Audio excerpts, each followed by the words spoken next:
అర్చన 9వ భాగం. 8వ భాగంలో అర్చన విధి నిర్వహణలో భాగంగా నాగరాజును ఎదుర్కొంటుంది. అతన్ని దెబ్బతీస్తుంది. అతని భార్య చెప్పింది విని నిర్ఘాంతపోతుంది. విజయవాడ జాయింట్ కలెక్టర్గా వెళ్తుంది. ఇక నీలవేణికి పెళ్లి నిశ్చయమవుతుంది.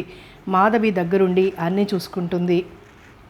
వేణు పెళ్లికి సిద్ధంగా ఉన్నాడని తెలుసుకుంటుంది. కథ కొనసాగుతుంది. మాధవి మళ్ళీ నెల తప్పింది. 4వ నెల. నీలవేణి నిశ్చయ తాంబూలాలు తీసుకున్న రోజే ఈ విషయం తాయారమ్మకు తెలిసింది. ఆవిడ చాలా సంతోషించింది. ఓ మంచి రోజు చూసి 5వ నెల రాగానే సీమంతం జరిపించింది. 4 ముత్తైదువులను పిలిచి చలిమిడి స్వీట్లు చేసి ఒక మంచి చీర పెట్టి చేతులకు గాజులు వేయించింది. ఇదంతా ఏంటండి అని చెమర్చిన కళ్ళతో అడిగిన మాధవి చెక్కిళ్ళు నిమురుతూ నవ్వింది. నీ దగ్గర నాకు ఆడపిల్లలు లేని లోటు తీర్చుకుంటున్నానమ్మా అంది. మాధవి మనసు ఆర్ద్రమైంది. ఎంత మంచిదీమే అనుకుంది. శ్రావణ మాసంలో ముహూర్తం. ఇంకా 20 రోజులుంది పెళ్లికి. నీలవేణి అసలు ఆ విషయమే తెలియనట్టు చాలా మామూలుగా తన రొటీన్ పనుల్లో బిజీగా ఉంటుంది. తనకి పెళ్ళి అన్న ఆలోచన కానీ, తన జీవితం సెటిల్ అవబోతుందన్న ఉద్విగ్నత కానీ, ఆరాటం కానీ ఏమీ లేకుండా నిర్వికారంగా ఉన్న నీలవేణిని చూస్తుంటే మాధవికి ఆశ్చర్యం కలగసాగింది. ఓ రోజు అడిగేసింది. గార్డెన్లో కూర్చుని తాయారమ్మ మాధవి మాట్లాడుకుంటున్నారు. బాబుని తీసుకుని నీలవేణి దొంగ పోలీసు ఆడుతుంది. తుళ్ళుతూ నవ్వుతూ ఆడుకుంటున్న ఆమెను చూసి అంది మాధవి. ఈ అమ్మాయి పెళ్లికి పూర్తిగా అంగీకరించిందా పిన్నిగారు? ఆవిడ నిట్టూర్చింది. మాధవి ఆవిడ వైపు వింతగా చూసింది. ఏంటండి, ఏమైంది అడిగింది. ఏమోనమ్మా, పెళ్లి పట్ల పెద్దగా ఆసక్తి చూపించలేదు. ఎందుకో ఆ రోజు పెళ్లి చూపుల నాడు ఒకటే ఇదిగా ఏడ్చింది. ఎందుకు? ఆశ్చర్యంగా చూసింది. ఏమో, నాకు భయంగా ఉంది అమ్మగారు అంటూ ఏడ్చింది. అంతేనా? ఊపిరి పీల్చుకుంది మాధవి. ఆవిడ అలా అనగానే ఒక్క క్షణం మాధవికి భయం అనుమానం కూడా కలిగాయి. ఈ అమ్మాయి వేణు పట్ల ఆకర్షితురాలు కాలేదు కదా అనుకుంది. ఆవిడ భయపడింది అనగానే హమ్మయ్య అనుకుంది. కాసేపు మాట్లాడి ఆవిడ స్నానం చేయడానికి లోపలికి వెళ్ళగానే నీలవేణి దగ్గరికి నడిచింది మాధవి. బాబు అప్పుడే అటుగా వచ్చిన కృష్ణస్వామి దగ్గరికి పరిగెత్తాడు. రా నీలవేణి, కాసేపు అక్కడ కూర్చుందాం అంది మాధవి ఓ పక్కగా అల్లుకున్న జాజి పందిరి కింద ఉన్న సిమెంటు బెంచి చూపిస్తూ. రండి అంటూ ముందుకు నడిచి బెంచి మీద రాలిన పూలు ఏరసాగింది నీలవేణి. కొంత భాగం తన చీర చెంగుతో తుడిచి కూర్చోండి అంది. నువ్వు కూర్చో అంది మాధవి తను భారంగా కూర్చుంటూ. ఇప్పుడే వస్తాను, దారం తెస్తాను, పూలు చాలా ఉన్నాయి కదా, మాల కడతాను అంటూ లోపలికి పరిగెత్తింది నీలవేణి. ఆమె వెళ్ళిన వైపు చూస్తూ ఈ అమ్మాయికి హైదరాబాద్ నీళ్లు బాగానే సరిపడ్డాయి అనుకుంది. కొన్ని క్షణాల్లోనే దారపుండతో వచ్చిన నీలవేణి ఏరిన పూలన్నీ ఓ పక్క కుప్పగా పోసి తను మాధవికి కొంచెం ఎడంగా కూర్చొని మాల కట్టసాగింది. ఎంతో నేర్పుగా చకచకా మాల కడుతున్న నీలవేణిని ఆసక్తిగా చూడసాగింది మాధవి. ఇంత బాగా మాల కట్టడం ఎక్కడ నేర్చుకున్నావు? నీలవేణి నవ్వింది. కొన్ని పనులు కొందరికి పుట్టుకతోటే అబ్బుతాయక్క, మీకు చదువు అబ్బినట్టు. మాధవి ఆశ్చర్యపోయింది. ఎంత చక్కటి సమాధానం! ఈ అమ్మాయి తెలివైందే అనుకుంది. నీ పెళ్ళికి నా నుంచి ఏం బహుమతి కావాలి నీలవేణి అడిగింది మాధవి. నీలవేణి మొహం లానమైంది. ఏం సమాధానం చెప్పకుండా తల వంచుకుని మాల కట్టసాగింది. మాధవి కొన్ని క్షణాలు సమాధానం కోసం ఎదురు చూస్తూ పరిసరాలు గమనిస్తూ మధ్య మధ్య ఆమె మొహంలో భావాలు పరిశీలించసాగింది. చల్ల గాలి వీస్తోంది. ఉండుండి జాజిపూల పరిమళం వస్తోంది. బంతిపూలు బార్డర్లా ఉన్నాయి. ఆ లాన్కి పసుపు నారింజ రంగుల్లో అందంగా శోభాయమానంగా ఉన్నాయి. గులాబీలైతే లెక్కలేదు. అన్ని రంగులు తెప్పించి వేయించాడు వేణు. గులాబీల పట్ల మొత్తం అతందే శ్రద్ధ. రోజు ఇంటికి రాగానే గులాబీ మొక్కలన్నింటినీ చూస్తూ అవసరమైతే మందులు చల్లడం, కొమ్మలు కట్ చేయడం, గడ్డి మొక్కలు మొలిస్తే పీకేయడం వంటి పనులన్నీ చేస్తూ ఉంటాడు వేణు. దూరంగా కృష్ణస్వామి బాబుని ఒళ్ళో కూర్చోబెట్టుకొని కథ చెప్తున్నట్టున్నాడు. వాడు శ్రద్ధగా వింటున్నాడు. మాధవి నీలవేణి వైపు చూసింది. మాలకడుతో ఆమె కుడి చేతి మీద చిన్న నీటి బొట్టు.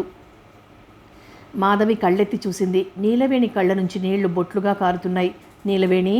మాధవి ఆమె చేతి మీద తన చెయ్యి ఉంచి గాబరాగా పిలిచింది. నీలవేణి పూలమాల పక్కన పెట్టి చెంగుతో కళ్ళు తుడుచుకుంది. ఎందుకు ఏడుస్తున్నావు అడిగింది మాధవి. ఏం లేదు. చెప్పు, నేను నీకు అక్కని కదా, చెప్పు, ఎందుకు ఏడుస్తున్నావు? నీకు ఈ పెళ్ళి ఇష్టం లేదా? అది కాదు, గబగబా తల ఊపుతూ అంది నీలవేణి. మరి ఎందుకు ఏడుస్తున్నావు? ఏం లేదక్క. అక్క అని పిలిచాక అబద్ధం చెప్పకూడదు. చెప్పు బొంగురుపోయిన గొంతుకుతో అంది. ఈ ఇల్లు, బాబు, అయ్యగారు, అమ్మగారు ఇదంతా వదులుకొని ఎక్కడికో ఎవరితోటో బతకడానికి వెళ్ళడం అని తలుచుకుంటేనే నాకు భయంగా ఉంది. ఇక్కడి నుంచి వెళ్ళాలని లేదక్క. మాధవి హమ్మయ్య అన్నట్టు గట్టిగా ఊపిరి పీల్చుకుని అంది. పిచ్చిదానా, కనిపించిన తల్లిదండ్రులను, రక్తం పంచుకు పుట్టిన వాళ్లను కూడా వదిలి అత్తగారింటికి వెళ్లాల్సిందే ఆడపిల్లలు. అలాంటిది ఏదో కొంతకాలం వీళ్ళింట్లో ఆశ్రయం పొందిన నీకు వాళ్ల పట్ల అంత మమకారం, ఆపేక్ష ఉంటే ఎలా? కానీ అక్కడ వాళ్ళు ఎలాంటి వాళ్ళో ఏంటో నాకేం తెలియదు. నాకు నలుగురిలో మాట్లాడడం, ప్రవర్తించడం కూడా రాదు. అదే వస్తుంది. 4 రోజులు వాళ్ళతో గడిపితే నీకు ఎలా మాట్లాడాలి, ఎలా ప్రవర్తించాలి అనే విషయాలు తెలుస్తాయి. అదేం కోర్సా? చదువుకోవాలి, బట్టి పట్టాలి అనుకోవడానికి? కానీ ఏంటో అంది నీలవేణి నిరాశగా. అంతా నీ భయం. ఇది నీకే కాదు, పెళ్లి చేసుకునే అమ్మాయిలందరికీ ఇలాగే ఉంటుంది. కాబట్టి అంతా మర్చిపోయి హాయిగా ఆనందంగా ఉండు. పెళ్ళి 2 రోజులు ఉందనగా నీకు మెహందీ పెట్టిస్తాను. నా ఫ్రెండ్ ఒక అమ్మాయి ఉంది, తను చాలా బాగా పెడుతుంది, సరేనా? నీలవేణి చెయ్యందుకొని అంది మాధవి. తల ఊపింది నీలవేణి. మళ్ళీ మాల చేతికి తీసుకొని ఇంకా కొన్ని పూలు కట్టి ఆ మాల మాధవికి ఇచ్చింది. థ్యాంక్ యూ అంటూ ఆ మాల అందుకుని జడలో తురుముకుంది మాధవి. మరో చిన్న ముక్క తనకి, తాయారమ్మకి కట్టి లోపలికి వెళ్దామా అంది నీలవేణి ముసురుకుంటున్న చీకట్లను చూస్తూ. పద అంటూ లేచింది మాధవి. పెళ్లి వారమనగా జరిగింది ఆ సంఘటన. కృష్ణస్వామి రోజులాగే ఆ రోజు కూడా 5ంటికే లేచి కాలకృత్యాలు తీర్చుకొని స్నానానికి వెళ్ళాడు. ఇంతలో హఠాత్తుగా వినిపించింది ఆయన గొంతు, అమ్మా అంటూ గట్టిగా.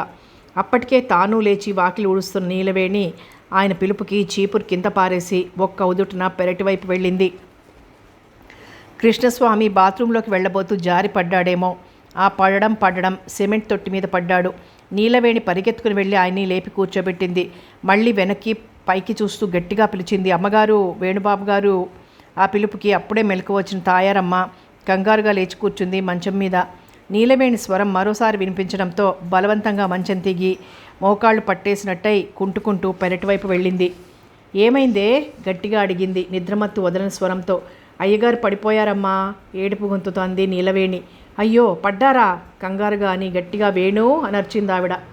ఆమె పిలుపుకి వేణు ఉలిక్కిపడి లేచాడు. గబగబా బాల్కనీలోకి వచ్చి చూడగానే బాత్రూం వైపు వెళ్లే చోట వాష్ ఏరియాలో సిమెంట్ తొట్టి దగ్గర నిస్సహాయంగా కూలబడిన కృష్ణస్వామి, కన్నీళ్లతో ఆయన పక్కనే నిలబడ్డ నీలవేణి, నడవలేక ఆయన వైపు నడుస్తున్న తాయారమ్మ కనిపించారు. గబగబా మెట్లు దిగి ఒక్క అంగలో వచ్చి తండ్రిని 2 చేతులతో లేవనెత్తాడు. ఆయన తన 2 చేతులు వేణు భుజం మీద వేసి కుంటుకుంటూ నడుస్తూ వసారాలోకి వచ్చాడు. అప్పటికే నీలవేణి పరిగెత్తుకుంటూ లోపలికి వెళ్ళి ఒక కేన్ కుర్చీ తెచ్చి అక్కడ వేసింది. దెబ్బ తగిలిందా నాన్నగారు? ఆయన్ని కుర్చీలో కూర్చోబెడుతూ అడిగాడు వేణు. తగిలినట్టుందిరా, నడుం దగ్గర కలుక్కుమంది, లేవలేకపోతున్నాను, బాధ అణుచుకుంటూ అన్నాడు ఆయన.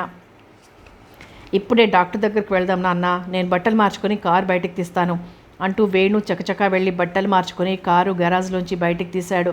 తిరిగొచ్చి ఆయన్ని పట్టుకొని లేపి తాయారమ్మ సాయంతో జాగ్రత్తగా కారు దాకా తీసుకొచ్చి కారులో కూర్చోబెట్టాడు.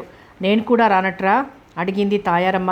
ఎందుకమ్మా, నేను చూపించి తీసుకొస్తాను, కంగారేం లేదు, పెద్ద వయసు కదా, బెణికి ఉంటుంది, తగ్గిపోతుందిలే అంటూ డ్రైవింగ్ సీట్లోకి వెళ్ళి కారు స్టార్ట్ చేశాడు.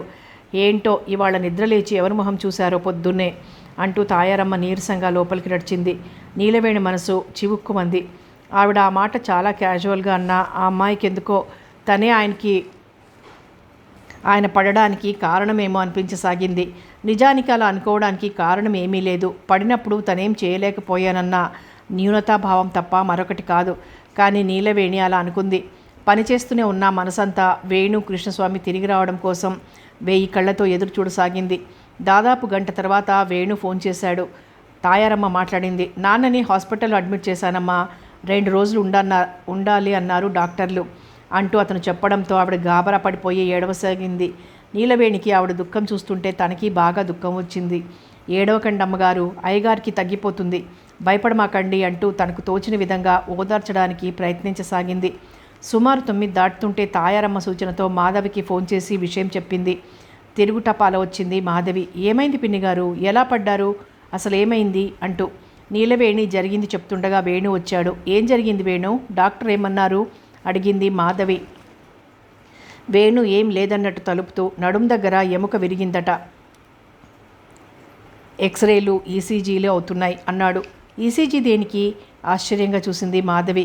వయస్సు కదా, పెద్దవారు, ఏం జరగకూడదని ముందు జాగ్రత్తగా అన్ని పరీక్షలు చేస్తారు, నీకు తెలియందేముంది మాధవి అంటూ మాధవి మొహంలోకి చూశాడు. అప్పుడే మాధవి కూడా వేణు వైపు చూడడంతో అతని సైగ అర్థం చేసుకున్న దానిలా అప్పటికి ప్రశ్నల పరంపర ఆపేసింది. కాసేపు అయ్యాక తాయారమ్మ పూజ చేసుకోవడానికి నీలవేణి వంటగదిలోకి వెళ్ళడంతో వేణు మాధవికి చెప్పాడు. నాన్నకి మైల్డ్ అటాక్ వచ్చింది. అలా పడిపోవడంతో భయపడ్డట్టున్నారు. కారులో వెళ్తుండగానే సడన్గా గుండె చేత్తో పట్టుకున్నారు. ఒళ్ళంతా చెమట పట్టేసింది. నాకు చాలా భయం వేసింది. లక్కీగా డాక్టర్ అవైలబుల్గా ఉన్నాడు. వెంటనే ఎమర్జెన్సీ కింద అడ్మిట్ చేసుకున్నారు. ప్రస్తుతం ఓకే, పడుకున్నారు. అయ్యో, ఎంత పని జరిగింది వేణు, బాధగా అంది మాధవి. ఏం చేస్తాం, నిట్టూర్చాడు వేణు. నీలవేణి వేణుకి మాధవికి కాఫీ తెచ్చిచ్చింది. ఆ తర్వాత వేణు ఆఫీస్కి సెలవు పెట్టడం, మాధవి కూడా వేణుతో వెళ్ళి కృష్ణస్వామిని చూసి రావడం, ఇదంతా జరగడంతో తాయారమ్మకి తెలిసిపోయింది ఆయనకి హార్ట్ అటాక్ వచ్చిందని. ఆవిడ ఏడుపు మొదలుపెట్టింది. మీరేం భయపడకండి పిన్నిగారు, ఆయనకి ఏం కాదు, క్షేమంగా వస్తారు అంది మాధవి ఆవిడ్ని ఓదారుస్తూ. ఏమో తల్లి, ఆ ఏడుకొండల వాడి దయ, ఆయన క్షేమంగా ఉండాలి. ఉంటారు అన్నానుగా, నా మాట నమ్మండి అంది మాధవి అభయమిస్తున్నట్టుగా. అయితే ఆమె మాట నమ్మే లోపలే ఆయనకి మరోసారి అటాక్ రావడం, క్షణాల్లో ఆయన ప్రాణాలు అనంతవాయువుల్లో కలిసిపోవడం జరిగింది. కళ్యాణం జరగాల్సిన ఇంట్లో విషాదం కమ్ముకుంది. కృష్ణస్వామి జీవితంలో మొదటిసారిగా అస్వస్థుడై హాస్పిటల్ పాలు కావడం, అదే ఆఖరిసారి శాశ్వతంగా కన్నుమూయడం జరిగిపోయింది. మాధవిని, తాయారమ్మని, నీలవేణిని ఓదార్చడానికి వేణు, చక్రవర్తి గంభీరం నటించాల్సి వచ్చింది. కానీ వేణు గుండెల్లో బడబాగ్ని రగలసాగింది. నాన్న లేరు అని తలుచుకుంటే అతనికి ప్రపంచం శూన్యంగా అనిపించసాగింది. నాన్న లేరా, మరోసారి అలా పదే పదే తనను తాను ప్రశ్నించుకుంటూ కన్నీళ్లు కార్చలేక, గుండెల్లో సుడులు తిరుగుతున్న సుడిగుండాలను తట్టుకోలేక సొమ్మసిల్లిపోయారు. బ్యాంకులో వాళ్లతో పనిచేసే మరికొందరు స్నేహితులు, ఊరు నుంచి వచ్చిన బంధువులు, సన్నిహితుల సమక్షంలో మర్నాటికల్లా వేణుతో దగ్గరుండి కార్యక్రమాలు జరిపించాడు చక్రవర్తి. మాధవి కొంచెం మనసు దిటవు చేసుకుని తాయారమ్మకి తానే ఓ తల్లై ఓదార్చసాగింది. ఎవరు ఎలా ఎంతగా ఓదార్చినా 40 ఏళ్ల వైవాహిక జీవితంలోని అనుబంధాన్ని 24 గంటల్లో మర్చిపోవడం సాధ్యమా? అలా సాధ్యమైతే ఈ అనుబంధాలకు అర్థమేంటి అనుకున్నాడు చక్రవర్తి. వారం రోజుల్లో జరగాల్సిన నీలవేణి పెళ్లి వాయిదా పడిందన్న సంగతి కూడా ఎవ్వరికీ గుర్తురాలేదు. పెళ్లివారు ఫోన్ చేస్తే తప్ప. విషయం తెలిసిన పెళ్లివారు వెంటనే వచ్చారు. జరిగిన దానికి చాలా బాధపడ్డారు. పెళ్లి నిరవధికంగా వాయిదా పడింది. తిండి నీళ్లు లేక కన్నీళ్లతో వేదనతో చిక్కి శల్యమైపోయింది తాయారమ్మ 10 రోజులకే. ఇప్పుడే మళ్ళీ నీలవేణి పెళ్లికి ముహూర్తం పెట్టి ఆమెని సగౌరవంగా సాగనంపడానికి ఏర్పాట్లు చేయడానికి ఎవరూ లేరు. తండ్రిలా ఆదరించిన కృష్ణస్వామి కనుమరుగయ్యాడు. తల్లిలా అక్కును చేర్చుకున్న తాయారమ్మ పుట్టెడు దుఃఖంలో గుండెల్లో సప్తసముద్రాలని నింపుకుంది. వేణుకి తన గురించి తానే ఆలోచించుకునే శక్తి కూడా నశించిపోయింది. బాబుని చూసుకుంటూ తాయారమ్మని కళ్ళల్లో పెట్టుకుని కాపాడుతూ మధ్య మధ్య గుండె పగిలేలా ఏడుస్తూ కాలం వెళ్ళదీస్తోంది నీలవేణి. మాధవి దాదాపు ప్రతిరోజు బాబుని స్కూల్కి, చక్రవర్తిని బ్యాంకుకి పంపించి వచ్చి తాయారమ్మ దగ్గరే ఉంటోంది. తనకి చేతనైన విధంగా ఆవిడికి ధైర్యం చెప్తూ, నచ్చజెప్తూ, దగ్గరుండి భోజనం తినిపించడం, కాసేపు పిల్లల కబుర్లు చెప్తూ ఆహ్లాదపరచడానికి ప్రయత్నిస్తూ సాయంకాలం వరకు ఆవిడ్ని కనిపెట్టుకుని ఉంటోంది. ఇప్పుడు ఇంట్లో పని, బాబు పని, వంట పని మొత్తం నీలవేణి భుజస్కంధాలపై పడింది. దానికి తోడు విషాదం మూర్తిభవించి నిద్రాహారాలకు దూరమైన తాయారమ్మ బాధ్యత. వేణుకి క్యారేజీ సర్ది డైనింగ్ టేబుల్ మీద పెట్టేస్తుంది. డ్రైవర్ తీసుకెళ్ళి కారులో పెట్టేస్తాడు. వేణు సగం మాత్రమే తింటాడు, మిగతాది అలాగే వదిలేస్తాడు. ఉదయం బ్రేక్ఫాస్ట్ ఏం తింటాడో తెలియక, ఏమడిగితే ఏమంటాడో అనే భయంతో నీలవేణి సందిగ్ధంగా గడుపుతూ ఒకరోజు మాధవితో అంది, అక్క, వేణుబాబు గారు ఉదయం ఏం తింటారో అడిగి చెప్తావా? పాపం, నేను ఆయనకి ఏం టిఫిన్ చేయడం లేదు. మాధవికి జాలేసింది. ఇంట్లో పెద్ద దిక్కులైన వాళ్లలో ఒకరు పోయారు. ఒకరు మానసికంగా ఈ లోకంలో లేరు. వేణుతో మాట్లాడదు. ఈ అమ్మాయికి ప్రస్తుత పరిస్థితి అగ్నిపరీక్ష లాంటిది. సన్నగా నిట్టూర్చి అంది, వాళ్ళ బ్యాంక్లో క్యాంటీన్ ఉంటుందిలే వేణి, నువ్వేం ఇబ్బంది పడకు. ఆకలేస్తే అక్కడ తింటాడు. ఇంకొక నెల రోజులు అన్నీ సర్దుకుంటాయి. ఆమె అన్నట్టుగానే నెల రోజులు గడిచి మొదటి నెల మాసికమయ్యాక వేణులో కొద్దిగా మార్పు వచ్చింది. తాయారమ్మ కూడా ఏడుస్తూ పడుకోకుండా లేచి తిరగడం, మధ్య మధ్య వంటగదిలోకి వచ్చి వేణుకి ఏం కావాలో చూడడం, ఎక్కువసేపు పూజ చేసుకోవడం చేస్తోంది. మధ్యాహ్నం నీలవేణి ఆవిడ తింటేనే తను తింటానని అన్నం తినకుండా మారం చేస్తూ ఉండడంతో తప్పనిసరిగా ఎంగిలి పడుతోంది. ఇదివరకు మధ్యాహ్నాలు కాసేపు పడుకునే ఆవిడ ఇప్పుడు అలా కూర్చొని శూన్యంలోకి చూడడం, లేదంటే బాబా జీవిత చరిత్ర తీసుకుని పారాయణ చేస్తూ కూర్చోవడం, లేదంటే జపమాల తీసుకుని జపం చేసుకోవడం చేస్తోంది. ఇదివరకులా నీలవేణితో ఆ కబురు ఈ కబురు చెప్పడం లేదు. బాబుతో కాసేపు ఆడుకుంటుంది. వాడు ఇప్పుడే ఆవిడ దగ్గర పడుకుంటున్నాడు. ఆ ఒక్క మార్పు నీలవేణికి బాధ కలుగజేసింది. వాడు పక్కన లేకపోతే నీలవేణికి ఏదో లోటుగా అనిపించసాగింది. తనకు తోచిన కథలేవో చెప్తూ వాడిని నిద్రపుచ్చి నిద్రపోతున్న వాడి ముద్దుమొహం చూస్తూ ఏదో అలౌకిక ఆనందం పొందుతుండేది. అది ఇప్పుడు దూరమైంది. ఏదో ఒంటరితనం దిగులు కమ్మేయసాగింది. కృష్ణస్వామి మరణంతో నీలవేణిలో అనూహ్యమైన అభద్రతాభావం చోటు చేసుకుంది. ఇంకా నా భవిష్యత్ ఏంటి, నేనేం చేయాలి, నేనెక్కడుండాలి అనే ఆలోచనలు ఆమెని కుదిపేస్తున్నాయి. పగలంతా ఆ పని ఈ పని చేసుకుంటూ ఆలోచనలు తరిమేస్తున్నా రాత్రి కాగానే ఒంటరితనం భూతంలా భయపెట్టసాగింది. ఆమెకు పెళ్లి వాయిదా పడిందన్న దిగులు కానీ బాధ కానీ లేదు. కానీ తన భవిష్యత్తు గురించిన ఆలోచనలు మొదటిసారిగా ఆమె మనసులో నిండిపోయి అశాంతి కలగజేస్తున్నాయి. తండ్రి లాంటి కృష్ణస్వామి మరణించడం, తాయారమ్మ విషాదంలో పడిపోవడంతో ఆమెకి ఇదివరకటి ఆప్యాయత, అభిమానం లభించడం లేదు. ఇప్పుడు బాధ్యతలు బాగా ఎక్కువయ్యాయి. కానీ ఏదో కోల్పోయిందనిపిస్తుంది. కొత్తగా ఈ మధ్య నీలవేణికి వేణు పట్ల సానుభూతి కలగసాగింది. ఏం తింటున్నాడో ఏం చేస్తున్నాడో తెలియడం లేదు. తననేమీ అడగడు. అతనికి ఏమిష్టమో ఏం చేయాలో తనకు తెలియదు. ఇన్నేళ్లలో వేణుతో తను మాట్లాడిన మాటలు వేళ్ల మీద లెక్క పెట్టొచ్చు. అలాంటిది మీకేం కావాలి, ఏం చేయను అని అడిగే సాహసం ఆమెకు లేదు. తననేమీ అడగడు. అలా అని ఏదో ఒకటి తింటాడులే నాకెందుకు అని కూడా అనుకోలేకపోతోంది. అందుకే రాత్రి డిన్నర్కి మాత్రం ప్రత్యేకంగా వంట చేయడం, అన్ని టేబుల్ మీద అమర్చి కొంచెం దూరంగా తలుపు చాటున నిలబడి అతను తినేటప్పుడు పరిశీలించడం, ఏదైనా వెతుక్కుంటున్నట్టు కనిపించగానే గబుక్కున వెళ్ళి అందించడం చేస్తోంది. అలా చేయడంలో ఆమెకేదో ఆనందం కలుగుతోంది. ఆ ఆనందంలో కృతజ్ఞత తప్ప మరో భావం లేదు. ఏది ఏమైనా నీలవేణి సేవలు ఆ ఇంటికి ఇప్పుడు కావాలి. ఆ మనుషులకి ఆమె అవసరం ఉంది. అందుకే ఆమె పెళ్లి గురించి ఆలోచించడం లేదు. ఒక్క మాధవి మాత్రమే మధ్య మధ్య అనుకుంటూ ఉంటుంది, ఏంటి అమ్మాయి జీవితం ఇలా అర్ధాంతరంగా ఆగిపోయింది, ఎవ్వరూ ఈమె సంగతి ఆలోచించరా అనుకుంటోంది. మళ్ళీ తనకు తనే ఆలోచించడానికి ఏముంది, పెళ్లి చేయాలి, అందుకు ముహూర్తం చూడాలి. కానీ ఇంట్లో అశుభం జరిగాక ఏడాది వరకు శుభకార్యం చేయకూడదంటారు. మరేం చెయ్యాలి? అలా అనుకుంటూ ఉండగానే మాధవికి నెలలు నిండాయి. ఈసారి పురుడు తన చేత్తో పోస్తానన్న తాయారమ్మ ఇప్పుడు ఆ శక్తి లేనిదానిలా నిస్సహాయంగా ఉంది. మాధవి తల్లొచ్చి ఆమెని పుట్టింటికి తీసుకెళ్ళిపోయింది. వెళ్ళేటప్పుడు మాధవి తాయారమ్మకి తనకు తోచిన విధంగా ఓదార్పు మాటలు చెప్పి మనసు దిటవు చేసుకుని మామూలు ప్రపంచంలోకి రమ్మని వేడుకుంది. అలాగే నీలవేణికి కూడా వేణు బాధ్యతలు, బాబు తాయారమ్మల బాధ్యతలు అప్పగించి తన ఫోన్ నెంబర్ ఇచ్చి ఏదైనా అవసరమైతే ఫోన్ చేయమని చెప్పింది. నీలవేణి కళ్ళల్లో నీళ్లు తిరిగాయి. మౌనంగా తలూపి ఆమెకు వీడ్కోలు పలికింది. ఇప్పుడు నీలవేణికి మరీ భయంగా అనిపిస్తోంది. ఎలా ఈ ఇంటిని, ఇంట్లో మనుషుల్ని కాపాడాలి? ఈ ఇంట్లో తన బాధ్యత ఏంటి? ఎంతవరకు? వంట చేయడం, బాబుకు తినిపించడం, తాయారమ్మని బతిమాలి కొద్దిగా తినేలా చేయడం, వేణుకి క్యారియర్ సర్ది ఇవ్వడం. ఆ తరువాత తను తినాలంటే భయం వేస్తుంది. తను తినేటప్పుడు ఎవరైనా చూస్తారేమో, ఏమైనా అనుకుంటారేమో అనిపిస్తుంది. ఇంతకాలం ఇంట్లో ఎలా తిరిగినా వంటగదిలోకి వెళ్ళడానికి బెరుగ్గానే ఉండేది. ఇప్పుడు వంటగది మొత్తం నీలవేణి ఆధీనంలోకి వచ్చేసింది. ఏం చెయ్యాలో ఎలా చెయ్యాలో అంతా అయోమయం. ఎలాగోలా వంట చేసి బయటపడిపోతుంది. వండిన పదార్థాలన్నీ డైనింగ్ టేబుల్ మీదకి చేర్చి ఊపిరి పీల్చుకుంటుంది. ఆ తర్వాత ఇల్లంతా తిరుగుతూ ఏ పని చేసినా ఏమీ అనిపించదు.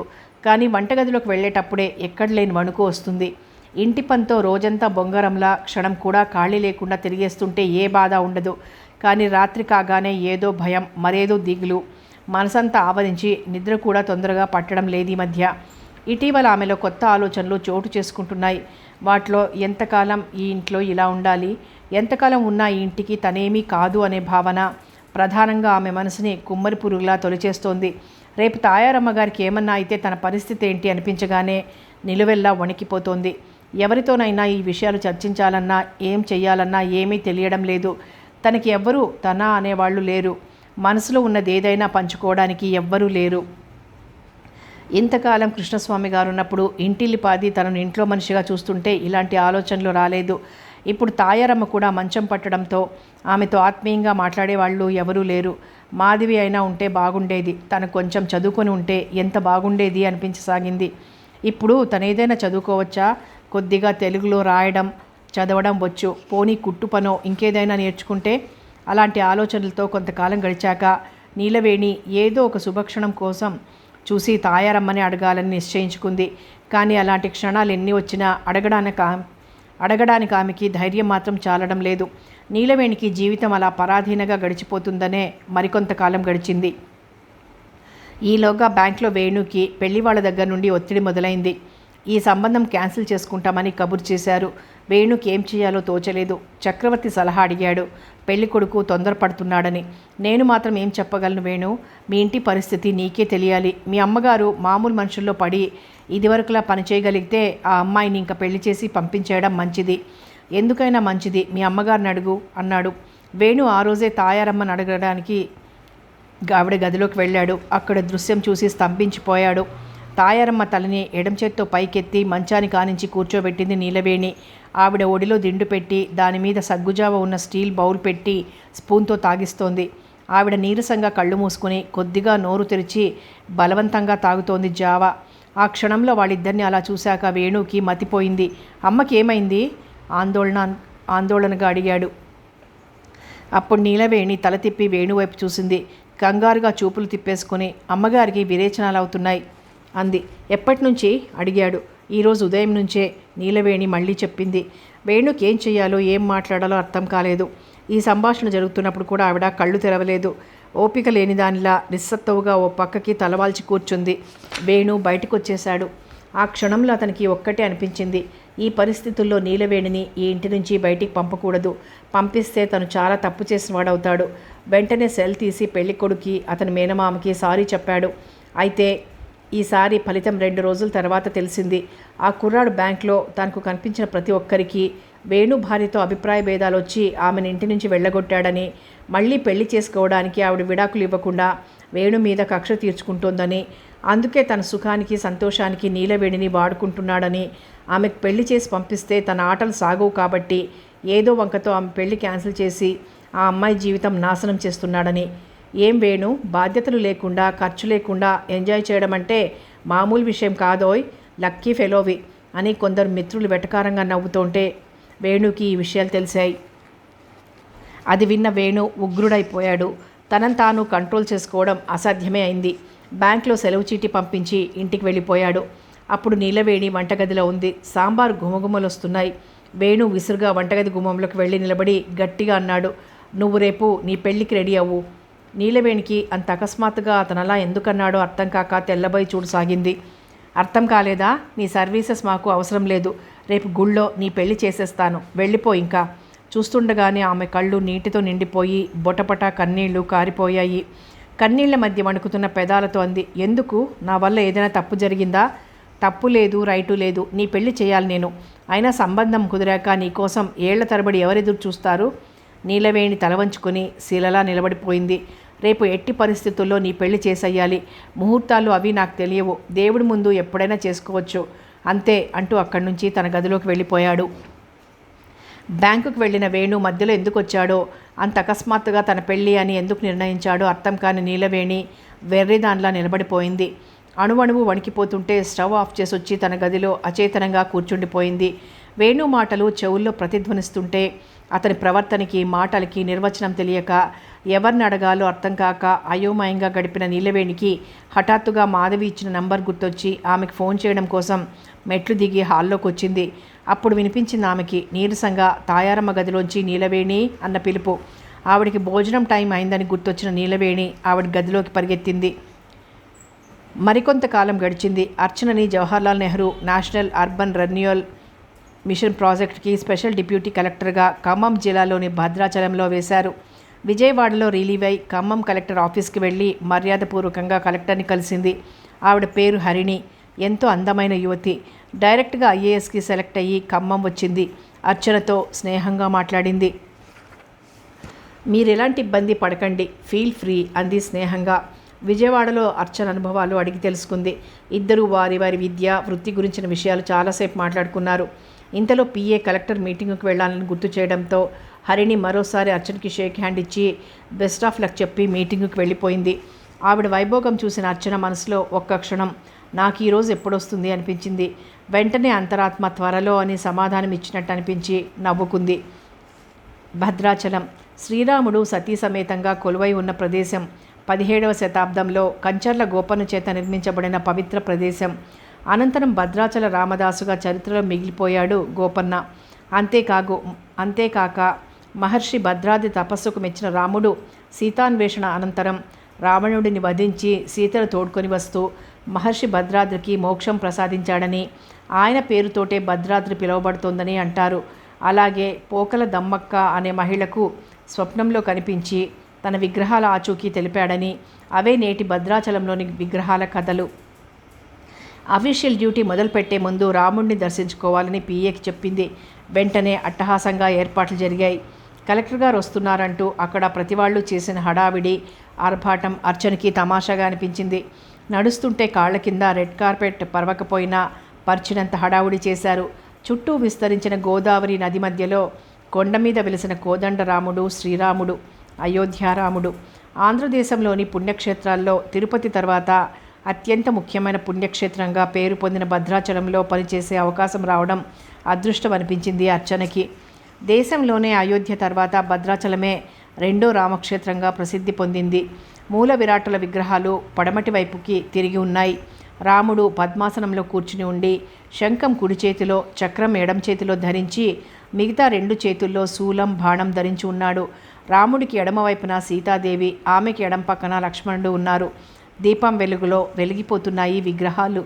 సాధారణంగా తూర్పు వైపు ఫేస్ చేసి ఉంటాయి కదా విగ్రహాలు, అడిగింది అర్చన ఎంఆర్ఓ సుధాకర్ని. ఇది ఈ ఆలయ ప్రత్యేకత. మూల విరాట్టులు పడమర ప్రవహిస్తున్న గోదావరి నది వైపు చూస్తున్నాయి అన్నాడు సుధాకర్. అలాగా అన్నట్టు తల ఊపింది. ప్రతి శ్రీరామనవమికి టీవీలో సీతా కళ్యాణం లైవ్ చూడడం తప్ప ఇంతవరకు భద్రాచలం రాలేదు. ఈ విధంగా రప్పించాడన్నమాట రాముడు అనిపించింది అర్చనకి. శ్రీరామనవమికి చూడాలి, ఇక్కడ ఉత్సవం చాలా అద్భుతంగా ఉంటుంది అన్నాడు మళ్ళీ. తల పంకించింది అర్చన. ఆమె చూపులు విగ్రహాల వైపు మళ్ళాయి. ఆమెకి ఆ క్షణంలో భక్తిభావం నిలువెల్లా ప్రవహిస్తున్నట్టు అనిపించింది. ఆ పరిసరాల్లో తిరుగుతూ ఆ విగ్రహాలను అంత దగ్గరగా చూస్తుంటే ఒళ్ళు జలధరించినట్టయింది. ఉద్యోగంలో చేరే ముందు తిరుపతి వెళ్ళింది, కానీ ఒకే ఒక్క క్షణం దర్శనం చేసుకోగలిగింది. అప్పటికే అక్కడికి వాలంటీర్లు తోసేశారు, జరుగు జరుగు అంటూ. కానీ ఇప్పుడు ఇక్కడ ఒక హోదాలో ఎంత దగ్గరగా, ఎంత తనివి తీరేలా చూడగలుగుతోంది. ఇంత దగ్గరగా ఒక్కసారి ఆ ఏడుకొండలవాడి విగ్రహం కూడా చూడగలిగితే. మీ గోత్రనామాలు చెప్పండమ్మా, అర్చన చేస్తాను. అర్చక స్వామి మాటలతో కళ్ళు తెరిచి సన్నగా నవ్వి అంది. ఆ భగవంతుడి గోత్రంతోటే చేయించండి, నా పేరులోనే ఉంది అర్చన అంది. అర్చక స్వామి మంత్రాలు చదువుతూ విగ్రహాలకు పూలతో, అక్షింతలతో పూజ చేస్తుంటే కళ్ళప్పగించే విగ్రహాలను చూస్తూ ఉండిపోయింది. అమ్మ నాన్న ఉంటే ఎంత సంతోషించేవాళ్ళు. తను దగ్గరుండి పూజ చేయించేది కదా. ఇలాంటి అవకాశం వస్తుందని ఎప్పుడైనా ఊహించి ఉంటారా? ఇప్పటికైనా కూతురు ఉన్నత స్థాయిలో ఉందని తెలిసిన తర్వాత అయినా రావచ్చు కదా. రారు. కొడుకు చేతిలో వాళ్ళు బానిసలు. వాళ్లే కాదు, ఈ పితృస్వామ్య వ్యవస్థలో మగవాడిదే పెత్తనం అనే భావజాలం నిలువునా నిండని ఈ సమాజంలో కొడుకు సంరక్షణలో ప్రతి తల్లి తండ్రి ఉండాలన్న నియమానికి కట్టుబడిన ప్రతి వాళ్ళు అంతే. నిట్టూర్చింది అర్చన. ఇదిగోండమ్మ, హారతి అద్దుకోండి. హారతి పళ్ళెంతో వచ్చిన అర్చక స్వామి ముందు స్పెషల్ డిప్యూటీ కలెక్టర్ అర్చన తల వంచి భక్తిగా హారతి కళ్ళు కద్దుకుంది. ఆమె నుదుట కుంకుమ పెట్టి తల మీద అక్షంతలు చల్లి శటగోపం పెట్టి ఆశీర్వదించాడు అర్చక స్వామి. పర్సులోంచి 500 నోటు తీసి హుండీలో వేసింది. ఇవి ఉత్సవ విగ్రహాలు, శ్రీరామనవమికి బయటికి తీసి కళ్యాణం జరిపిస్తాం అని వివరించాడు మరో అర్చక స్వామి. ఆమె గర్భగుడిలోంచి బయటికి వస్తుంటే ఆమె వెనకాలే నడుస్తూ అర్చన ఆ విగ్రహాల వైపు చూసింది. కంచు విగ్రహాలు. ఎక్కువగా రద్దీ లేదు, ఎంచేత అంది. తిరుపతిలో లాగా అస్తమానం రద్దీ ఉండదు మేడం గారు. గోదావరి పుష్కరాలు వచ్చినప్పుడు, శ్రీరామనవమికి, వైకుంఠ ఏకాదశికి ఇలా ప్రత్యేకమైన రోజుల్లోనే లక్షల మంది భక్తులు వస్తారు. మిగతా రోజుల్లో ప్రశాంతంగా దర్శనం అవుతుంది అన్నాడు ఆయన. రండి మేడం, అదిగో అది సుదర్శన చక్రం అంటూ ఆలయ శిఖరం మీదున్న సుదర్శన చక్రం చూపించాడు సుధాకర్. గుడిలోంచి బయటికి రాగానే అర్చన తలెత్తి సుదర్శన చక్రం చూసింది. ఆ చక్రం గోదావరి నదిలో రామదాస్కి లభించిందట అన్నాడు సుధాకర్. అతను చెప్తున్న విషయాలన్నీ వింటూ తల పంకిస్తూ మధ్య మధ్య అలాగా అంటూ మొత్తం ఆవరణంతా తిరిగింది. బాపు చిన్న దశావతారాలు చూసి ముచ్చట పడింది. కళ్యాణం ఎక్కడ జరిపిస్తారు అడిగింది. రండి చూపిస్తాను అంటూ నమ్రతగా ముందుకు దారి తీశారు అర్చకులు. వారిని అర్చన అనుసరిస్తే ఆమెని పిఏ, ఎంఆర్ఓ మరికొందరు అనుసరించారు. కళ్యాణ మంటపానికి తీసుకొచ్చి చూపించాడు అర్చక స్వామి. ఇదేనండి కళ్యాణ మంటపం. ఇక్కడ లక్షల మంది ఎలా సరిపోతారు ఆశ్చర్యంగా అడిగింది. నవ్వాడు. మీరు చూసే ఉంటారు కదమ్మా, ఒకళ్ళనొకళ్ళు తోసుకుంటూ, ఒకళ్ళ మీద ఒకళ్ళు పడిపోతూ, తొక్కుకుంటూ మీరే చూస్తారుగా. ఇంకో నెలలో శ్రీరామనవమి రానే వస్తోంది అన్నాడు. అర్చన మౌనంగా ఉండిపోయింది. అక్కడి నుంచి బయటికి వచ్చి పర్ణశాలకు వెళ్ళారు. రాముడు దండకారణ్యంలో వనవాసం చేసినప్పటి ప్రదేశంగా చెప్తారు. మొత్తం వనవాసం చిత్రిస్తూ చెక్కిన శిల్పాలు, సీతాదేవి పాదముద్రలు, సీతాదేవి మూర్ఛతో కింద పడిపోయిన విగ్రహం చూస్తూ ఆ శిల్పి చాతుర్యానికి అబ్బురపడిపోయింది. ఎంత బాగున్నాయి, నిలువున జీవంతో కళకళలాడుతున్నాయి. ఓ పక్క నిండుగా ప్రవహిస్తున్న గోదావరి, మరో పక్క పర్ణశాల. నిజంగానే అక్కడ సీతారామలక్ష్మణులు కొలువైనారేమో అనిపించింది. అక్కడి నుంచి కదలబుద్ధి కాలేదు. ఇంకా వేసవికాలం పూర్తిగా మొదలవలేదు. నది మీద నుంచి చల్లగాలి వీస్తోంది. ఎండ ఉన్నా చురుక్కుమనడం లేదు. చల్లగా, హాయిగా, ఆహ్లాదంగా ఉంది. కొంచెం ఎక్కువసేపు అక్కడ గడిపింది. రావణాసురుడి విగ్రహం, బంగారు లేడిని చూపిస్తున్న సీత ఎంత బాగుంది. అక్కడి నుంచి జటాయువు పాకకి వెళ్ళారు. రావణాసురుడు సీతని అపహరించుకొని వెళ్తున్నప్పుడు రావణుడిని అడ్డగించి భీకర పోరాటం సల్పిన జటాయువు రావణుడి దెబ్బలకు రెక్కలు విరిగి కూలబడి ఇక్కడే రాముడి కోసం ఎదురుచూస్తూ ఉన్నాడని చరిత్ర. ఇక్కడికి 55 కిలోమీటర్ల దూరంలో రెక్కపల్లి అని ఉంది. అక్కడ జటాయువు శరీర భాగం నుంచి ఒక రెక్క విరిగిపడి ఇప్పటికీ ఉంది. చూస్తారా అన్నాడు సుధాకర్. తర్వాత చూద్దాం అంది అర్చన నవ్వి. మేడం, లంచ్ టైం అవుతోంది. కొంచెం మెల్లగా నమ్రతగా గుర్తు చేశాడు పిఏ. పదండి గంభీరంగా అంటూ ముందుకు నడిచింది. ఆమెను అనుసరించారు పిఏ సుధాకర్. దారిలో అన్నాడు సుధాకర్, రేపు పాపికొండలు, పేరంటాలపల్లి, ఇంకా కొన్ని ట్రైబల్ ఏరియాస్ చూడొచ్చు. తప్పకుండా ఈరోజు ఆఫ్టర్ లంచ్ ఆఫీస్కి వెళ్దాం అంది. ఇంకా విజిటింగ్ ఏమీ లేదన్నట్టుగా. కాసేపట్లో కారు ఆమె క్వార్టర్స్ దగ్గర ఆగింది. అర్చన కారు దిగి లోపలికి వెళ్ళిపోయింది. అప్పటికే ప్రసాదాలు తీసుకొచ్చి పెట్టారు ఎవరో. ఆ పూటకి పులిహోర, చక్కెర పొంగలి, వడ, లడ్డు మొదలైన ప్రసాదాలే లంచ్గా స్వీకరించింది. మధ్యాహ్నం 3 అవుతుండగా ఆఫీస్కి బయలుదేరింది. సీట్లో కూర్చోగానే ఆమె కోసమే ఎదురు చూస్తున్నట్టుగా స్టాఫ్ కొందరు, పార్టీ లీడర్లు, ఇతర ఆఫీసర్లు ఫ్లవర్ బొకేలు తీసుకొచ్చి మర్యాదపూర్వకంగా ఆమెను కలవడం, మధ్య మధ్య బలవంతంగా స్వీట్స్ ఇవ్వడం. గంటసేపు అదే సరిపోయింది. టేబుల్ అంతా ఫ్లవర్ బొకేలతో నిండిపోయింది. అటెండర్ని పిలిచి ఇంకా కలవడానికి వచ్చేవాళ్ళని ఎవ్వరిని లోపలికి రానివ్వద్దని చెప్పింది. పిఏని పిలిచి ఫైల్స్ తెప్పించింది. కాసేపట్లో తన విధుల్లో మునిగిపోయింది. మాధవి పాపాయిని ఎత్తుకుని 3వ నెలలో పుట్టింటి నుండి వచ్చేసింది. వస్తూనే తాయారమ్మ ఆశీర్వాదం కోసం తీసుకెళ్ళింది. ఆవిడ్ని చూడగానే మాధవి కళ్ళల్లో గిర్రున నీళ్లు తిరిగాయి. శుష్కించిన దేహం, జీవకళ కోల్పోయిన వదనం. మాధవిని చూస్తూనే ఆవిడ కళ్ళల్లో చిన్న మెరుపు కనిపించింది. పాపాయి కోసం శుష్కించిన చేతులు చాచింది. జాగ్రత్తగా పాపాయిని ఆవిడ ఒళ్ళో పడుకోబెట్టి ఆమె పాదాలకు నమస్కరించింది మాధవి. పిల్లా పాపలతో కళకళలాడుతూ బతుకమ్మ అని ఆవిడ సన్నని స్వరంతో ఆశీర్వదించింది. అప్పుడే ఆవిడ కోసం సగ్గుజావ తీసుకొచ్చిన నీలవేణి మాధవిని చూస్తూనే ఆనందంతో పొంగిపోతూ, ఎప్పుడొచ్చావక్క అంటూ జావ గిన్నె టీపాయ్ మీద పెట్టి ఆత్రంగా కౌగిలించుకుంది. బాగున్నావా వేణి ఆప్యాయంగా అడిగింది మాధవి. నీలవేణి కళ్ళల్లో గిర్రున నీళ్లు తిరిగాయి. దుఃఖం పెగిలి వచ్చింది. మౌనంగా తలూపింది బాగున్నాను అన్నట్టు. మాధవి ఆమె వీపు మీద చేత్తో మృదువుగా నిమిరింది. అలా నిమ్మరడంలో ఒక చల్లని ఓదార్పు, ఒక అభయం కనిపించినట్టు అనిపించి ఆమె వైపు కృతజ్ఞతగా చూస్తూ తాయారమ్మకి జావ తాగించడానికి పూనుకుంది. ఆవిడ చేతుల్లోంచి పాపాయిని అందుకొని కొన్ని క్షణాలు తదేకంగా పాప మొహం వైపు చూసి చిరునవ్వుతో మాధవి చేతికి అందించింది. తాయారమ్మ మంచం మీద వెనక్కి వాలి గోడని ఆనుకొని కూర్చుంది. మంచం చివరగా కూర్చొని జావగిన్న ఆవిడ చేతికి అందించి జారి పడకుండా కళ్ళతోనే కాపాడుతూ ఆవిడ వైపు చూస్తూ కూర్చుంది నీలవేణి. జావ ఎందుకు? లంచ్ టైం కదా, అన్నం తినడం లేదా అడిగింది మాధవి ఆవిడ వైపు బాధగా చూస్తూ.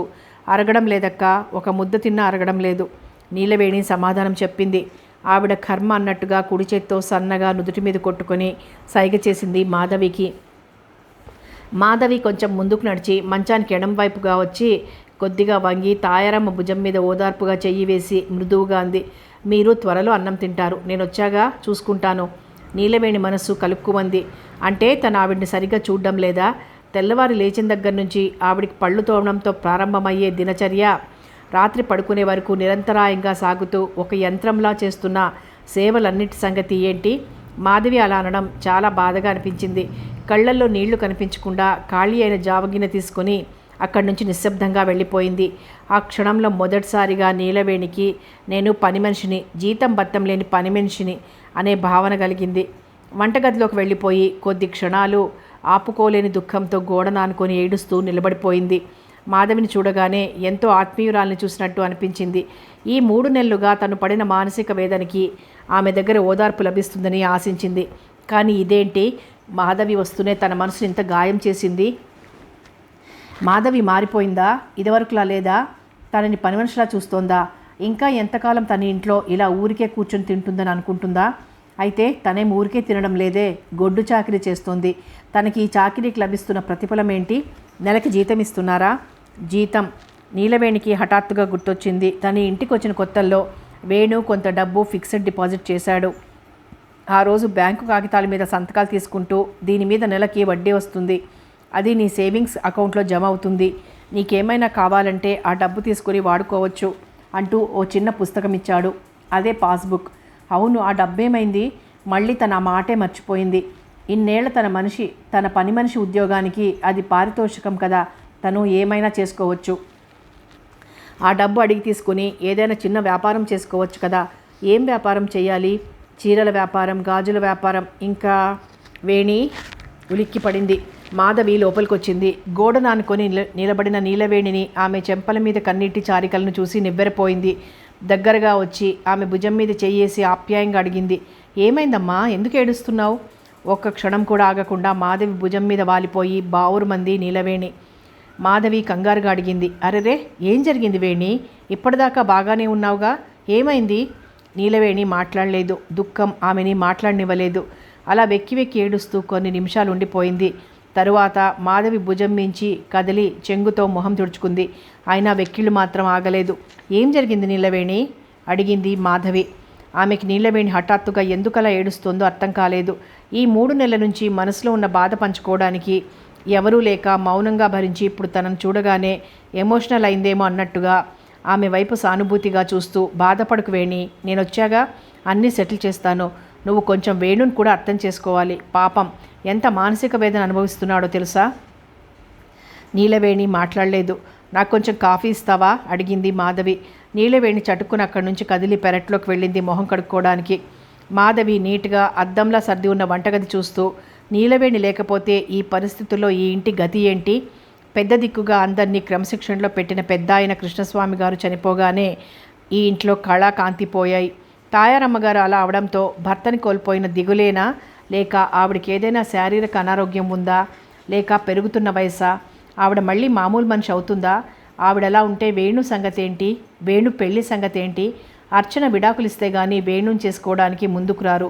వేణు అవివాహితుడని అబద్ధం చెప్పాలన్నా కళ్ళ ముందు కనిపిస్తున్న 6 ఏళ్ల కొడుకు మాట ఏంటి? వాడిని ఎవరు చూసుకుంటారు? ఈ రోజుల్లో అమ్మాయిలు తెగేసి చెప్తున్నారు, భర్త తాలూకు బంధువులెవరు ఇంటి మీద పడొద్దని, అత్తమామలు కూడా విడిగా ఉండాలని. అలాంటి వాళ్ళు సవతి కొడుకుని చూసుకుంటారా? పోనీ వాడిని తను పెంచుకున్నా విడాకులు అవ్వకుండా పెళ్లి చేసుకునే వాళ్ళెవరు? నీలవేణి భవిష్యత్తు ఏంటి? కుదిరిన సంబంధం పోయింది, ఇప్పుడెలా? అర్చనని తను కలిసి విడాకుల సంగతి మాట్లాడాలి. ఆమె దగ్గర సంతకాలు తీసుకురావాలి. ఆ పని వేణు ఎలాగా చేయడు, తనే పూనుకోవాలి. చక్రవర్తితో మాట్లాడాలి. అర్చన ఇప్పుడు ఖమ్మం జిల్లాలో ఉందని తెలిసింది. వెళ్ళాలి, కలవాలి. ఇకపోతే నీలవేణికి సంబంధం చూడాలి. పేపర్లో ప్రకటనిస్తే, అవును, ఆమె వివరాలన్నీ ఇచ్చి పేపర్లో వేస్తే అర్థం చేసుకునే వాళ్ళు వస్తారు. నీలవేణి మొహం కడుక్కునొచ్చింది. ఎర్రగా కందిపోయిన చెంపలు, ఏడ్చి ఏడ్చి ఉబ్బిన కళ్ళు. నీలవేణి పరిపూర్ణ స్త్రీతత్వం సంతరించుకుంది అనుకుంది మాధవి ఆమె వైపు తదేకంగా చూస్తూ. నీలవేణి ఆమె చూపులకి పల్చగా నవ్వి కాఫీ డికాషన్ చిన్న గిన్నెలోకి వంపి పాలు పోస్తోంది. మాధవి మారలేదా? తనే అపార్థం చేసుకుందా? నీలవేణి మనసులో పశ్చాత్తాప కెరటం ఉవ్వెత్తున లేచినట్లయింది. కాఫీ కప్పులో పోసి నురగ వచ్చిందాకా కలిపి మాధవి వైపు తిరిగి ఆమె చేతికిచ్చింది. కౌశిక్ ఎలా ఉన్నాడక్కా? అడిగింది. బాగున్నాడు వేణి. అన్నట్టు రిత్విక్ పేచీ పెట్టకుండా స్కూల్కి వెళ్తున్నాడా? అడిగింది మాధవి కాఫీ తాగుతూ. వెళ్తున్నాడు, కానీ ఆగిపోయింది నీలవేణి.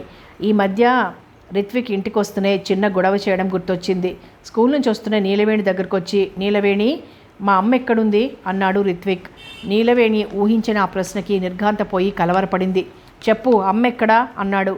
అమ్మా అమ్మా నీలవేణి కంగారు పడుతుండగా అప్పుడే వేణు అడుగుపెట్టాడు. రిత్విక్ని వేణుని చూడగానే నీలవేణిని వదిలి వేణు దగ్గరికి పరిగెత్తుకుంటూ వెళ్ళి, డాడీ, అమ్మ కావాలి నాకు అన్నాడు. వేణు ముందు కంగారు పడ్డాడు. వాడేం అడుగుతున్నాడో అర్థం కాలేదు. రిత్విక్ మళ్ళీ వేణు చేపట్టుకుని ఊపుతూ, daddy daddy, where is mummy? I want mummy. చెప్పు డాడీ, మమ్మీ జేజీ దగ్గరికి వెళ్ళిందా అని అడుగుతుంటే లాగి వాడి వీపి మీద కొట్టి, డర్టీ ఫెలో, నోరు మూసుకుని వెళ్ళి ఆడుకో, వెధవ ప్రశ్నలు వెధవల్లరి, వెళ్ళు అంటూ వాడి వీపు మీద 2 చేతులేసి తాయారమ్మ గదివైపు నెట్టాడు. వాడు కెవ్వుమంటూ ఏడుస్తూ వెళ్తుంటే నీలవేణి గబుక్కున వాడిని ఎత్తుకుని బుజ్జగించసాగింది. వేణు వెంటనే నీలవేణి వైపు ఆగ్రహంతో చూసి, నువ్వు నేర్పిస్తున్నావా వీడికి అన్నీ అంటూ మండిపడ్డాడు. ఊహించిన అపవాదుకి నీలవేణి నిశ్చేష్రాలైంది. వేణు రిత్విక్ వైపు చూస్తూ, నీకెందుకురా అన్ని విషయాలు, చెత్త విషయాలు, ఎవరు చెప్పినా వినకూడదు అన్నాడు. డాడీ, నా స్కూల్లో అందరికీ మమ్మీ ఉంది, నాకు లేదు, ఐ వాంట్ మమ్మీ అంటూ వెక్కి వెక్కి ఏడుస్తుంటే వేణు తలపట్టుకుని సోఫాలో కూలబడిపోయాడు. నీలవేణి ఇంకక్కడ నిలబడలేక లోపలికి వెళ్ళిపోయింది. రిత్విక్ వెక్కుతూ, మా అమ్మ చచ్చిపోయింది కదా నీలవేణి అంటూ పదే పదే అడగడంతో వాడిన ఆ సంఘటన నుంచి, ఆ ఆలోచన నుంచి మరల్చడం చాలా కష్టమైపోయింది. మాధవికి ఆ సంఘటన చెప్తుంటే దుఃఖం పొంగి వచ్చింది. అతి కష్టం మీద ఏడవకుండా జాగ్రత్త పడుతూ అంది నీలవేణి. పెద్దయ్య గారు చనిపోవడంతో నా బతుకు తలకిందులైపోయిందక్క. నా పొడ వేణుగారికి గిట్టకుండా ఉంది. ప్రతిరోజు ఏదో ఒకటి అంటూనే ఉన్నారు. నేనేం చేశాను చెప్పు అంటూ మళ్ళీ దుఃఖం అడ్డుపడడంతో ఆగిపోయింది. మాధవి ఆమె తల మీద చేయి వేసి అంది, బాధపడుకు, నేనొచ్చాక అంతా సెటిల్ చేస్తాను. ఇంకా నా కాన్సన్ట్రేషన్ అంతా ఈ ఇంటి మీదే. పరిస్థితులు చక్కబడ్డాకే నా కాపురం సంగతి చూసుకుంటాను, సరేనా అంది. నీలవేణి కళ్ళ నీళ్లతో తల ఊపింది. ఆ తర్వాత మాధవి మధ్యాహ్నం దాకా కూర్చుని కౌశిక్ని స్కూల్ నుంచి తీసుకురావాలంటూ పాపం తీసుకుని వెళ్ళిపోయింది. ఆ సాయంత్రం వేణు చక్రవర్తితో కలిసి ఇంటికి వచ్చాడు. అతన్ని చూడగానే మానసికంగా ఎంత వేదన అనుభవిస్తున్నాడో అర్థమైంది మాధవికి. ఇదివరకటి కళ లేదు మొహంలో, చిక్కిపోయాడు. కళ్ళల్లో దిగులు కనిపిస్తోంది. నవ్వు కూడా ఇదివరకులా పసిపాప నవ్వులా స్వచ్ఛంగా హాయిగా లేదు. పేలవంగా నవ్వుతున్నాడు. అతన్ని అలా చూడగానే మాధవికి ఏడుపు వచ్చేసింది. తనలో తనే సర్దుకుంటూ మామూలుగా మాట్లాడింది. తాయారమ్మ ఆరోగ్య విషయాలు, ఆవిడ డాక్టర్ వివరాలు తెలుసుకుంది. నీలవేణి విషయం కూడా చర్చించింది. త్వరలోనే ఆమెకి మంచి సంబంధం చూసి పెళ్లి చేసి పంపించే బాధ్యత తనది అని అతనికి హామీ ఇచ్చింది. మాధవిని చూడగానే సొంత చెల్లెల్ని చూసినంత ఆనందం అనిపించింది వేణుకి. మనసంతా తెలియని నిశ్చింతతో నిండిపోయింది. పాపాయిని చూస్తూ అన్నాడు, నీ పోలికే మాధవి, పాప అందంగా ఉంది. అంటే నేను అందంగా లేనా సరదాగా అన్నాడు చక్రవర్తి. ఆ విషయం నా నోట్తో ఎందుకురా చెప్పిస్తావు, వెళ్ళి డ్రెస్సింగ్ టేబుల్ దగ్గర నిలబడు అన్నాడు వేణు. చక్రవర్తి మాధవి వైపు చూస్తూ అన్నాడు, విన్నావా, నీకు కోపం రావడం లేదా? ఎందుకు కోపం, ఉన్నమాట అంటే చిలిపిగా నవ్వింది మాధవి. నీ ఉద్దేశం నేను అందంగా లేకపోతే ఎందుకు చేసుకున్నావు? ఏదో రాసిపెట్టి ఉంది కదా, తప్పుతుందా? మాధవి మాటలకి వేణు నవ్వుతూ అన్నాడు, నువ్వు ఎలా ఉన్నా మాధవి లాంటి అమ్మాయి నీ భార్య కావడం మాత్రం నీ అదృష్టం రా. యా, ఇట్స్ ట్రూ మనస్ఫూర్తిగా అన్నాడు చక్రవర్తి. సర్లే లేవండి, భోంచేద్దాం అంది మాధవి. ఆ రాత్రి అక్కడే చక్రవర్తితో మాధవితో కలిసి డిన్నర్ చేసి ఇంటికెళ్ళాడు వేణు. ఇదంతా జరిగిన 10 రోజులకి మాధవి చక్రవర్తిని ఒప్పించి ఇన్నోవాలో పిల్లల్ని తీసుకుని భద్రాచలం బయలుదేరింది. వేణుని కూడా అడిగింది, కానీ వేణు రాననడంతో ఊరుకుంది.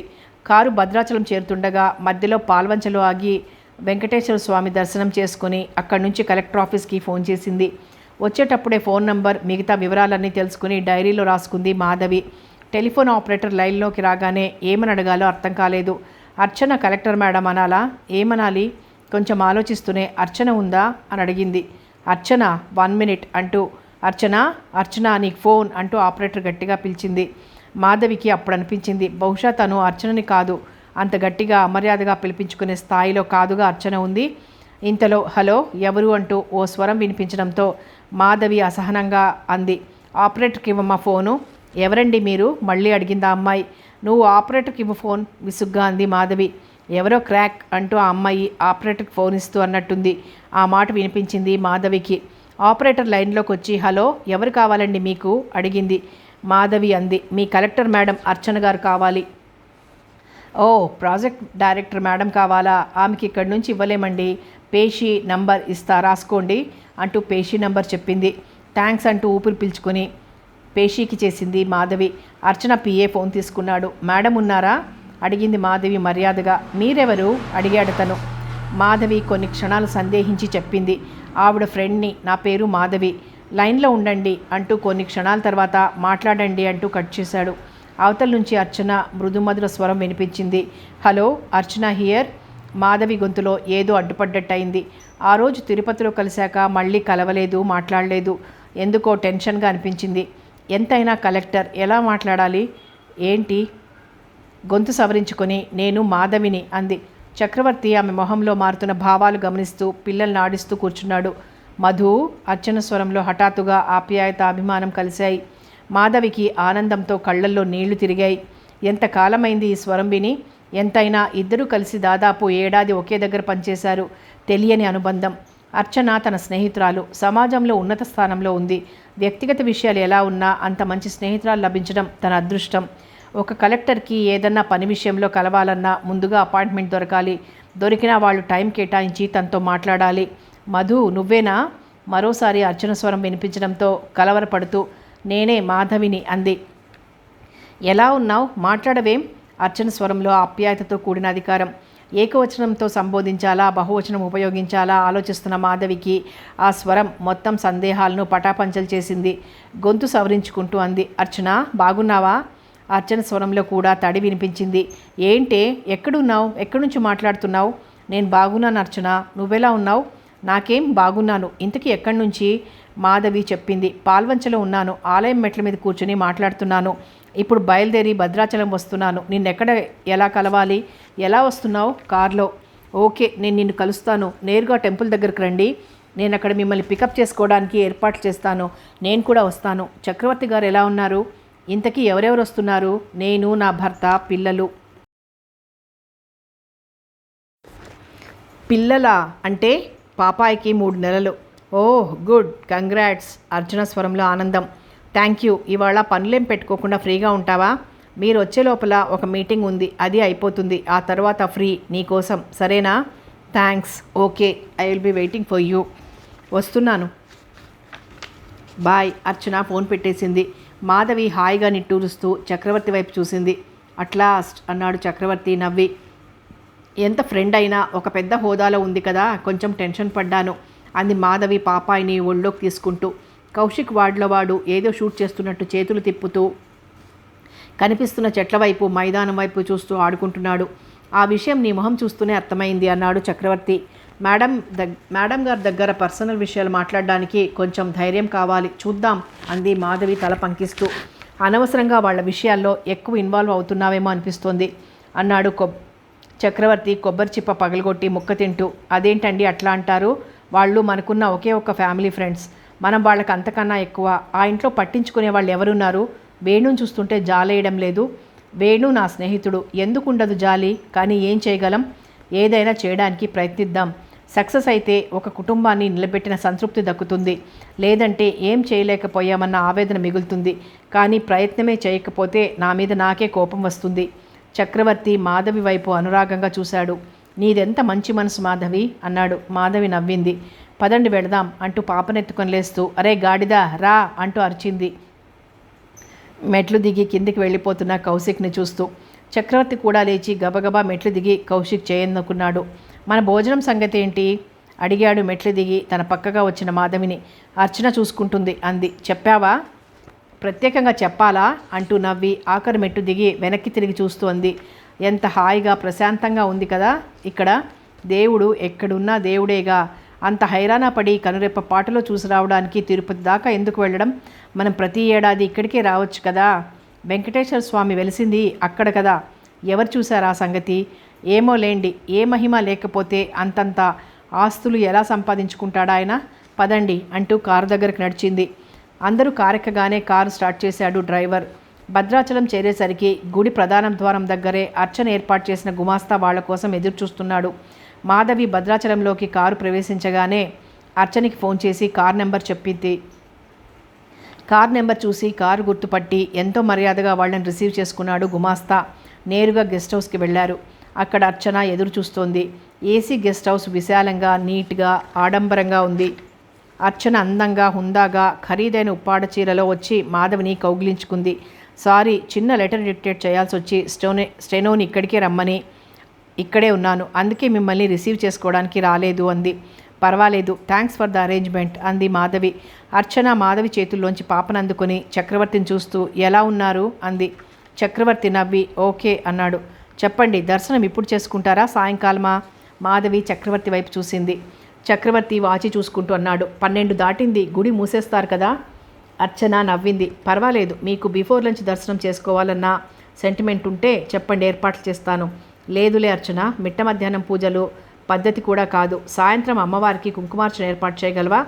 ష్యూర్, అయితే సాయంత్రం దర్శనానికి వెళ్దాం, ముందు లంచ్ సంగతి చూద్దాం అంటూ అక్కడే చేతులు కట్టుకొని నిలబడ్డ గుమాస్తా వైపు చూసింది. అలాగే మేడం, ఈ లోపల కాఫీ చెప్పమంటారా? అర్చన మాధవి వైపు చూసింది. అవును, కాఫీ కావాలి అంది మాధవి. 3 కాఫీ 1 బోర్న్విటా అంది అర్చన. గుమాస్తా వెళ్ళిపోయాడు. ఇప్పుడు చెప్పండి, ఏంటి సంగతులు అడిగింది అర్చన. ఇప్పుడు మాకో పెద్ద సందేహం ఉంది, ముందర తీర్చండి అన్నాడు చక్రవర్తి. చెప్పండి అంది అర్చన. మిమ్మల్ని మీరు అనాలా? ఇదివరకులా ఆగిపోయాడు. నేను మీతో ఇదివరకులా ఉన్నానా, వేరుగా ఉన్నానా గమనించి మీరెలా కావాలంటే అలా పిలవండి అంది అర్చన. అర్చన మానసికంగా ఎదిగింది అనుకుంది మాధవి. సర్లే గాని నువ్వు ఇక్కడికి వచ్చి ఎంతకాలమైంది అడిగింది మాధవి. ఈ మధ్యేగా. ఎలా ఉంది ఇక్కడ? రాజమండ్రిలో వరదలు, తుఫాను, చాలా అవస్థపడ్డావేమో కదా? అది అవస్థ అనిపిస్తుంది, కానీ చాలా ఛాలెంజింగ్ సిచ్యుయేషన్. మానసికంగా శారీరకంగా అనుభవించిన ఎంతో టార్చర్, ఆ తర్వాత పొందిన తృప్తితో ఎగిరిపోతుంది. ఆపదలో ఉన్న వాళ్ళకి సాయం చేయడంలో ఎంత తృప్తి ఉందో అనుభవపూర్వకంగా తెలుసుకున్నాను. నా వృత్తిలో సేవాధర్మం ఉంది, అది నాకు చాలా నచ్చింది. అంతేకాదు దుర్మార్గులతో ఆడుకునే అవకాశం కూడా ఉంది. అందుకు చాలా మానసిక స్థైర్యం కావాలి. కోర్స్ ఇప్పుడిప్పుడే నేను అందుకు ప్రిపేర్ అవుతున్నాను. కష్టం కదూ, అనుక్షణం మెంటల్ టార్చర్ భరించాలి. తప్పదు, అదే జాబు అంటే. రొటీన్గా ఆఫీస్కి వచ్చి ఫైల్స్ సంతకం చేసి నెలయ్యేసరికి జీతం తీసుకోవడంలో ఏముంది చెప్పు? అర్చన మాటలకి అభినందనగా చూసింది మాధవి. అర్చన పాప వైపు చూసి, పేరేం పెట్టావు అడిగింది. లక్షణమైన తెలుగు పేరు పెట్టాను, అరుంధతి. అదేంటి, అందరూ పేర్ల కోసం ఇంటర్నెట్ సెర్చ్ చేసి మరీ పెడుతుంటే నువ్వింత పాత పేరు పెట్టావేంటి? ఇంటర్నెట్ మొత్తం జల్లెడ పట్టి నాకు తెలిసిన వాళ్ళు వాళ్ళ అమ్మాయికి పెట్టిన పేరేంటో తెలుసా? చెప్పమన్నట్టు ఆసక్తిగా చూసింది అర్చన. శ్రాద్ధవి. ఫక్కున నవ్వింది అర్చన. బాప్రే, మీనింగ్ తెలుసా వాళ్ళకి? బాగుందని పెట్టిందట వాళ్ళమ్మ. ఓ గాడ్, నవ్వి నవ్వి అలసినట్టుగా అంది అర్చన. ఆమె నవ్వుతో శృతి కలుపుతూ అన్నాడు చక్రవర్తి. 1000 విధాలు. ఇంతలో గుమాస్తా కాఫీతో రావడంతో అర్చన అందరికీ కాఫీలు ఇచ్చి కౌశిక్ని పిలిచి దగ్గర కూర్చోబెట్టుకుంది. బోర్నవిట తాగుతావా, చల్లార్చి ఇవ్వనా అంటూ. మాధవి కంగారుగా అంది. నేను పడతాలే, నీ చీర మీద పడుతుందేమో. అర్చన అవునన్నట్టు తలుపి కౌశిక్ని వదిలింది. కథ కొనసాగుతుంది.